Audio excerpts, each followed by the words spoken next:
Hello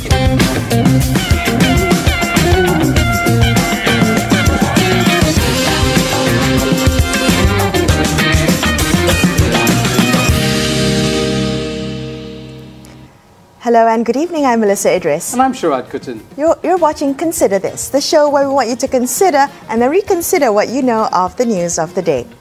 Let's start with news of the candidate lineup for the Sabah election. Warisan has announced 54 candidates who will be contesting under the Warisan logo in the upcoming Sabah polls. Now, the candidate list later revealed that PKR would contest 7 seats. That's one less than they did in 2018, but only half of what they wanted. Now, this announcement was followed by howls of dismay from PKR, including the threat of protest votes from PKR's youth wing. However, a complete breaking of the ranks within the Warisan Plus coalition seems to have been averted, with reports that PKR has accepted the 7-seat offer. It's been quite a day, Sharaad, in waiting for the announcement of the nominations from the different parties and coalitions. Absolutely, and you're absolutely right, because it's not just parties, it's coalitions, it's multiple coalitions. We have the PNB and MN coalition to also contend with, and all those failed unity, shows of unity, when they had their press conferences. So yeah, again, we're back, Melisa, to this uncomfortable fact of political life in Malaysia, that, coalition building and building trust among these different and often rivals for political support is not easy to create, not easy to maintain, and often are very fragile. So should people be concerned when they see all this kind of jostling and listen to the noise? Well, okay, so one of the things that I thought was particularly interesting was the choice of logo to contest under, and I think that ties into the kind of perception, right? So when you're finally at with the ballot paper, you have to kind of know who's contesting under which logo, and I think in the lead up to that, there must be some kind of voter education about which party is contesting under which logo, because of all these loose coalitions, overlapping coalitions, and very new coalitions that haven't had time to put out their personal or as it were corporate brand and gain the kind of acceptability, right? So it's very interesting. We go back to 2018 and the choice that Pakatan Harapan had of going under one banner, that I think was a real template for understanding how people respond to politics. Very clear messaging, very clear choices. I want to talk a little bit about the seat allocations, because that was interesting. Warisan President Shafiq Afdal, apparently he had met with PKR President Anwar Ibrahim in discussing the seat allocation, and he told Anwar that, to quote him, "I told Anwar I gave many seats last time, but they only won 2, end quote. That was a quote from Shafiq Afdal, and Shafiq Afdal said the main objective was really to win the election. Interestingly enough, the same kind of negotiations happening on the other side of the aisle. We have trouble on the other side as well. Berita also unveiling that they're contesting in 29 seats, clashing with Barisan Nasional in at least 3 of those seats. Yeah, and for people to understand, Perikatan Nasional, they're led by Bersatu, Barisan Nasional led by UMNO, and of course UMNO and PAS in the Muafakat National coalition. All of them, as you say, are overlapping. There is also, I think, Melisa, a really telling issue around local sentiment, right? So when Star, Jeffrey Kitchingan's party Star, came out and said they might break ranks with the PN because they're not getting enough seats, they also made reference to local sentiment. What is local sentiment? This feeling that Sabahan parties need to take the lead in the race for political power in the territory, not parties from Semenanjung. Well, I think, we still have a couple of days away from nomination day, so anything can happen in this time. All right, well, let's take a look at other news. According to health news website Code Blue, the Deputy Health Minister, Aaron Agodagang, he told doctors in the public sector to be thankful that the government was willing to employ them on contract. Now, if I may quote him, he said, "After training, the thing is that they may not get the job, but even then, they should be thankful." and that they don't get the job, we still engage them as contract doctors, end quote. Now, he went on to claim that Malaysia is flooded with doctors as the government lacks sufficient housemanship slots for medical graduates. Now, I really wonder, Sharaad, coming off this comment, whether the pandemic has changed the way we view our medical healthcare workers. You know, deemed heroes at one point, essential services at one point. Is this how we express the gratitude? Yeah, that's very interesting because, yeah, the hero worship of frontliners in the abstract now rings very hollow if very practical issues are not addressed. We had the question of allowances not paid for many, many months for frontliners. And then, of course, is the analysis that the Deputy Minister brings to the question, never mind the tone, that, you know, the tone that there's rather condescending tone of needing to be grateful to the government for doing what it does. I think the issue here, you know, one of our recent guests, Causeway King, also made mention on social media that this idea of being flooded is only true of cities. In rural Malaysia, there are insufficient doctors, and so the question remains the uneven deployment of doctors, and also, as others on that portal, Melisa Code Blue, noted, the long-term consequences of not allowing contract workers on sufficient duration of contract so they can do specialization. Right, okay. We're going to hit the wall 15 to 20 years, say some. 15 to 20 years. So junior doctors have complained that the contract system may leave many jobless after completing that 2-year compulsory service. They say it's not sufficient time to complete their specialization, and that could take at least 4 years post-housemanship. You're saying that this could, you know, we could see the repercussions of this down the line, unless we address it now. Yeah, and I think, you know, you see around the world, right, the consequence of privatization on healthcare systems, and, you know, the mix that is allowed for in many countries of private and public healthcare systems, breaking down because of the pandemic. So the pandemic, again, a clarion call to look deeply at what we're doing, and assess both the strengths and weaknesses so that we can build back better. I really wonder, Sharaad, whether this is going to change anything. You know, it's not just doctors, but whether, you know, this pandemic has actually made us look at what was essential, we considered during the MCO, essential services, whether we will treat these people, you know, these workers better in terms of the, you know, janitorial staff, cleaning staff, all the people who had to remain working during MCO. Will we treat them better, you know, in this Build Back Better era? Okay, we're going to take a quick break. After this, we will be speaking to the people behind that newly launched Sabah Bangkit campaign. We're going to find out more about the thinking behind that slogan. So that's all coming up. Stay tuned to consider this.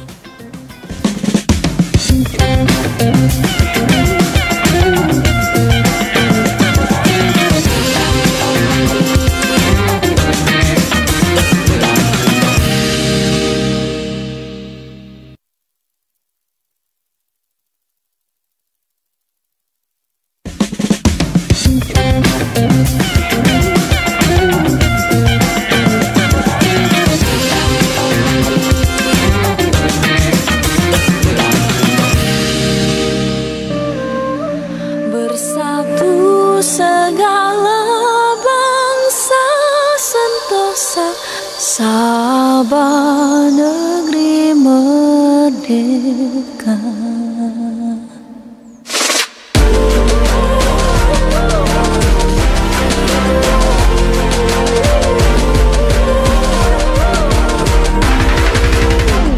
Sabah bangkit, kami bersuara di negeri bawah bayu.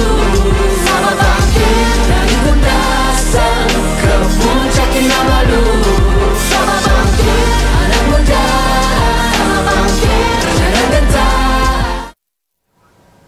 Welcome back to Consider This. I'm Melisa, Idris, with me Sharaad, Kuttan. Now, what you just saw just now is a snippet of a 5-minute-long video, music video, Sabah Bangkit. Now, it is seen by many as an anthem for youth empowerment in Sabah. This song was produced and co-written by Anas Amdan and his brother Aizat Amdan. And Anas joins us on the line now from Sabah with one of the collaborators in the music video, a singer known as MKNK, Anas and Clinton. Thank you so much for joining us on the show tonight. Now, Anas, if I may Anas, if I may begin with you, what made you write this song now? Why release it now? Is the timing important? Yes, the timing is important. Basically, it all started 3 weeks ago when everyone here in Sabah knew that we were going through another change. And we felt that the spirit and the morale among the youth was kind of low. Many of them felt like tired of being pushed around and frustrated over the tense situation here. I felt that something needs to be done. That inspired me and our team to write Sabah Bangkit. Clinton, if I can ask you to jump in on the timing. I mean, it seems like a very short period to pull together what is a very professionally done video with great energy. I mean, were you skeptical to be able to turn this around and the question of giving a kind of moral boost or a morale boost rather to Sabahan youth? Yeah. We started with a list of like only 5 to 6 people, so I think like 3 weeks is manageable. But in the end, we ended up with like 40 to 50 talents, which is a lot. But because everybody was excited and eager to be part of the change, so I had to do a lot of thinking to clear out that it's firstly non-political. So that was quite a challenge. But thankfully, in the end, we managed to get a lot of support. And thanks to the amazing team here in Sabah and also in KL for helping us out.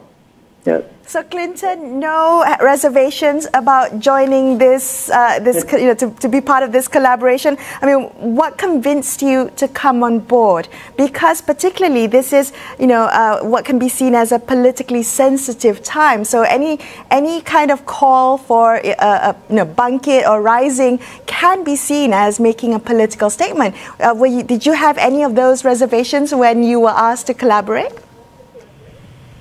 Not at all, because first of all, Anas is an amazing producer, so when he asked me to direct this, I was like, all right, we have to do this. And I think a lot of us, we have a lot of things that we want to say, and we have a lot of thoughts on maybe the political situation in a way. Although me, myself, I would say that I'm not really too much into politics, but I know enough to know what is going on. And yeah, during that time, it was a little bit frustrating to see the whole situation in Sabah, what's happening. And when Anas told me, simply just write whatever you're feeling at this moment and put it into the song. And then I felt that it was a good outlet for me as an artist to be able to do that. Yeah. Clinton, can I kind of continue with you and ask you, how much did you contribute artistically? Did you put in the lyrics with some of the artistic decisions about going from the state song, into a much more kind of high-paced, high-octane rhythm? Was that part of your contribution to the effort? For my part, it's mostly just my verse. So the only 8 bars I wrote, the rest of it is actually mostly Anas. So he is the mastermind behind this whole project. And Isaac too, yeah. Okay. Anas, so the lyrics of this song, if I may quote it, jangan kasih orang tamak curi lagi ba, anak muda Sabah bangkit, jangan gentar Sabah bangkit. All of that, if I may, roughly translates to the youth of Sabah rise up, don't be scared. What made you write those lyrics? What significance do those lyrics have for not just you, but also all the collaborators of the song? And Anas, you were pointing to Clinton there. Is it Clinton who gave you those lines? Yeah, Clinton wrote the jangan curi line. Okay. But to me, the common perception that people have that Sabahan youth are very passive when it comes into initiating changes. So to me, but I don't think that's true. So I said to them that, you have to let it out, just tell everything that what you feel now. And because I've been based here in Sabah, I discovered a lot of active talents here already contributing to the nation, and you can see them in the video. So I think when we spoke about the creative direction, I really felt that they need to let it all out, in this song. And put it out, try. Anas, who is the song mad at? Mad at? Yes. Is no, the song not mad at anybody. Okay. Yeah, that's why when you said let it out, what did you mean? When I pitched to a lot of the talents, I said that we are not going to, be mad or anything. We're just going to lift people. That's what our aim at. So we want people to see the video and feel inspired. That also to rise to the occasion, basically, because to be more confident facing the the larger world. I think to be strong, to be uplifted and proud. Yeah, that's the aim. So sometimes you have to, let it all out. You need let your energy, Put the whole energy into the yeah. Otherwise, if you put it all out, will be able to keep it inside, it will be sounding different, and the message will be different as well. Yeah. Okay, So we got the freedom. Anas, can I ask you if, the Masa Kita kind of discourse that's happening, and I think maybe primarily in Semenanjung, has any impact on Sabahan youth? Are they picking up this vibe? Is that what you were also picking up, the Masa Kita debate and discussion? The Masa Kita? I'm not too familiar with that. Okay, so that itself already answers the question. Yes. I mean, so the Masa Kita youth movement, I think. But okay, so tell me, what you are tapping into? What kind of specific frustrations do you feel are there out in the world in Sabah? I think if you look at Viviana example, right? To me, like the youth like Viviana, the things that happen to her shouldn't be happening. Youth like Viviana need like models, not critics to me. They are in the phase of exploring their own potential. So we just can simply, kill their dreams or whatever. So crush their motivation, and because whatever she's doing is, although it might not seem like something that's really big, but it is really inspiring, and I guess that's why it went like viral the way it did. And I guess we just want to, with this track, we just want to encourage them to know that whatever happens, whatever people say to you, just keep going and keep believing in yourself. yeah, true. Okay, guys, we're going to take a quick break, but we will come back and discuss more with you. So please stay on the line. More on the Sabah Bangkit campaign in just a couple minutes. Don't go anywhere. Stay tuned to consider this.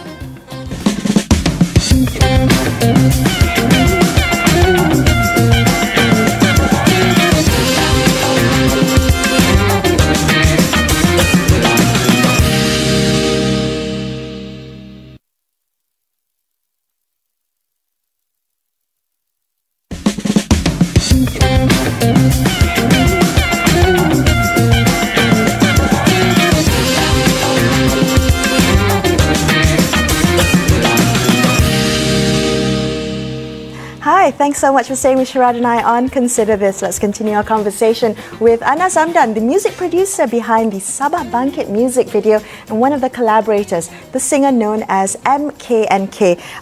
Now, if I may ask, Anas, how are you going to keep your keep this music video, I guess, from being hijacked by political parties, trying to keep this campaign as organic and as a non-partisan without it being hijacked by political parties? And we know that in the history of music, Bruce Springsteen had his music stolen by American politicians. We see that happening all the time, right? They use it as an anthem for themselves, even though they might not share the same view of the nation or politics and a vision for the future.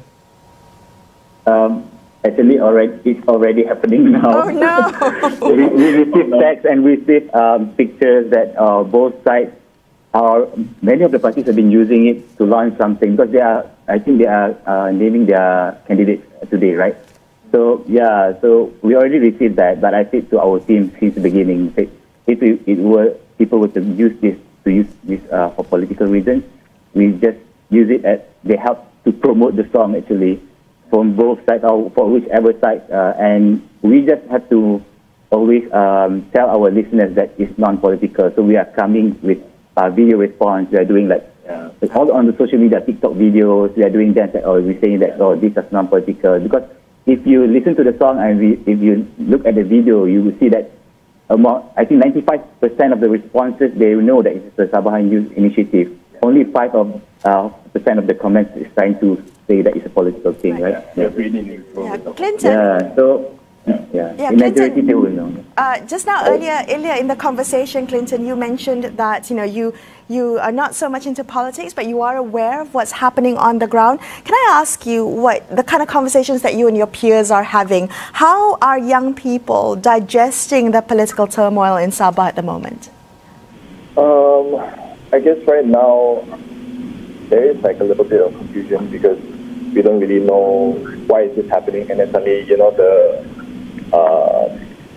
government doesn't exist anymore. So there's a lot of confusion, but I think I try to talk to my dad or people who are more experienced with politics to really understand. And for us, it's just really talking about what we can do as youth to really make a better future and see how to react with this whole situation. Because we don't want to do anything that's rash as well.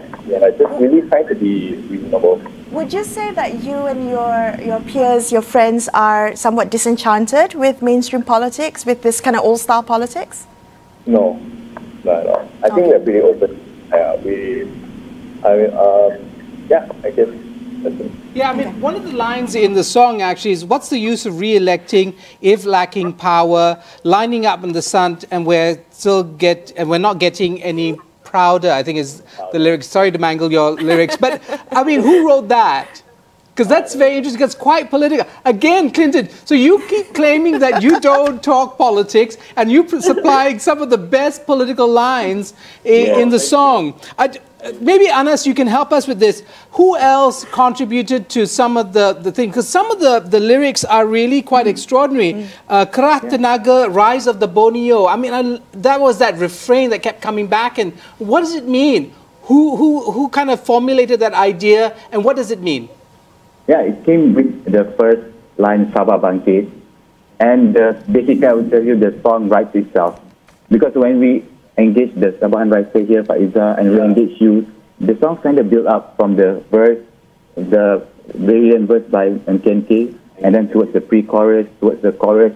It kind of like links everything perfectly perfectly to my imagination. Yeah. So yeah. Right. So basically, I would say the things that are mentioned in the song is, to me, necessary to the situation that we are in today. Yeah. Okay.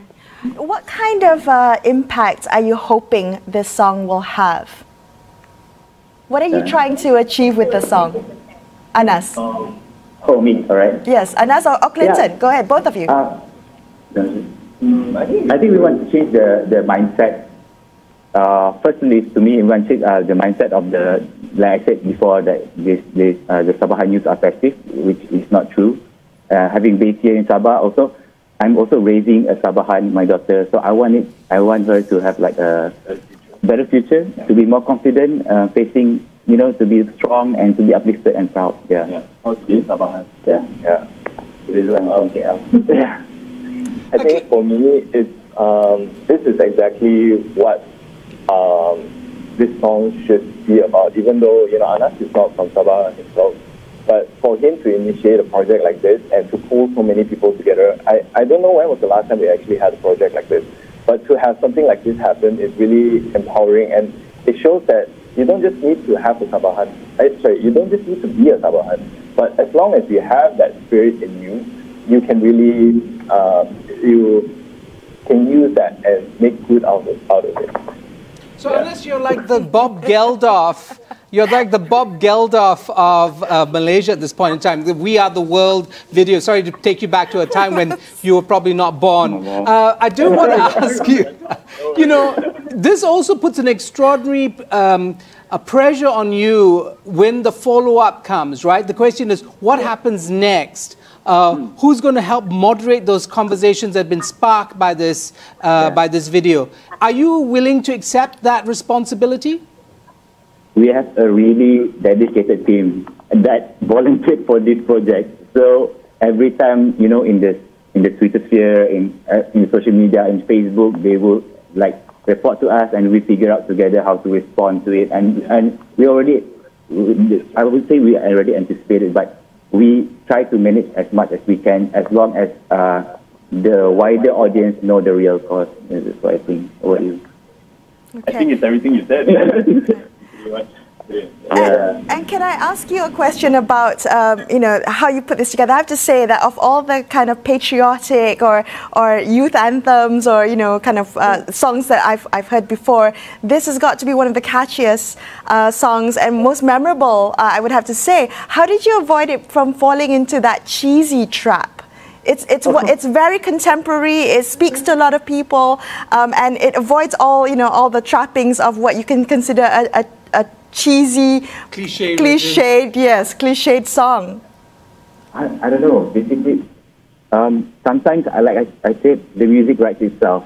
It depends on the project, because when people are, put all their heart into the project, the song will write itself. That's how I will explain it, because the things that Clinton wrote on the Sabah Bangkit, I did not say anything. I was like, he just come in, he said, I got this verse that I wrote 30 minutes ago, and when he rapped it, I was like, okay, lock. And I didn't put any, how the conventional way of doing music sometimes, we do like the happy stuff, like the usual naikkan semangat stuff. But I would say this one, we approach it kind of differently, right? I guess what Anas is trying to say as well is that it came from a pure place. Yeah. I guess when you create art, especially this kind of campaigns, a lot of times it's like someone is telling you a direction, follow this, follow that, we have to do this, do that. But because this came from a pure place of just wanting to empower the youth and just spread the message, it just came really naturally. And it's just that the music now it's happening for the video, and people are talking about making Sabah Bangkit series,